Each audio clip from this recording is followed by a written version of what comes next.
विश्वनाथन आनंद के टोपके प्रथमबार एक नम्बरे उठलेन प्रज्ञानंद, हारालेन विश्व चैम्पियन डिंग लिरेन के। दाबा खेलोयाड़ रमेश बाबू प्रज्ञानंद आरेकटी कृतित्व अर्जन करेছেন। विश्व चैम्पियन डिंग लिरेन के हारिয়েছেন তিনি। এর ফলে বিশ্বনাথন আনন্দকে টপকে এক নম্বর ভারতীয় দাবা খেলোয়াড় হয়ে উঠেছেন প্রজ্ঞানন্দ। বিশ্ব চ্যাম্পিয়নের বিরুদ্ধে জয়ের পরে রমেশ বাবু প্রজ্ঞানন্দ বলেছেন তিনি মনে করেন যেদিনই তিনি এমন শক্তিশালী খেলোয়াড়কে পরাজিত করেন না কেন সেটি তার জন্য সবসময় বিশেষ হয়ে থাকে। চ্যাম্পিয়নকে হারিয়ে চ্যাম্পিয়ন হন। प्रतिभावान दावा खेलोयाड़ रमेश बाबू प्रज्ञानंद मंगलवार अर्थात 16 জানুয়ারি इतिहास सृष्टि करलेन। टाटा स्टील दाबा टूर्नामेंटे तिनी विश्व चैम्पियन डिंग लिरेन के पराजित करें।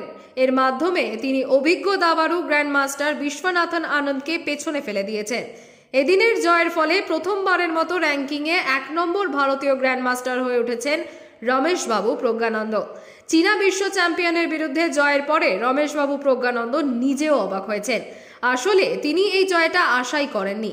প্রজ্ঞানন্দ ভাবেননি যে তিনি এই খেলোয়াড়কে এত সহজেই হারাতে পারবেন। এদিনের ম্যাচের পর প্রজ্ঞানন্দ একটি সাক্ষাৎকারে বলেছেন আমি ভেবেছিলাম আমি খুব সহজেই ম্যাচটা ড্র করতে পারবো, তবে তারপরে সে কিছু ভুল করতে শুরু করে যেটা আশাও আমি করিনি। প্রজ্ঞানন্দ চ্যালেঞ্জ থেকে সতর্ক। বিশ্ব চ্যাম্পিয়নের বিরুদ্ধে জয়ের পরে প্রজ্ঞানন্দ বলেছেন আমি মনে করি যে কোনো দিনে আপনি যদি এমন একজন শক্তিশালী খেলোয়াড়কে হারান তবে তা সবসময় বিশেষ হয়ে থাকে, কারণ তাকে হারানো খুব সহজ নয়। ক্লাসিক্যাল দাবায় বিশ্ব চ্যাম্পিয়নের বিরুদ্ধে এটি আমার প্রথম জয়। এই জয় পেয়ে আমার ভালো লাগছে। প্রজ্ঞানন্দ বলেছেন যে তিনি টুর্নামেন্টে যে ধরনের শুরু পেয়েছেন তাতে তিনি সন্তুষ্ট, তবে সামনের চ্যালেঞ্জগুলো সম্পর্কেও তিনি সচেতন। তিনি বলেন এটা ভালো। আমার মনে হয় প্রথম 3টি খেলা বেশ আকর্ষণীয় ছিল। আমি মনে করি আমি ভালো খেলেছি, কিন্তু গত বছরেও একই ছিল।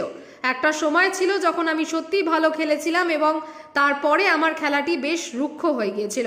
তাই আমি মনে করি এখনো পর্যন্ত সবটা ভালোভাবেই চলছে, তবে টুর্নামেন্টের শেষ পর্যন্ত এটাকে ধরে রাখতে হবে, যেটা সত্যি গুরুত্বপূর্ণ।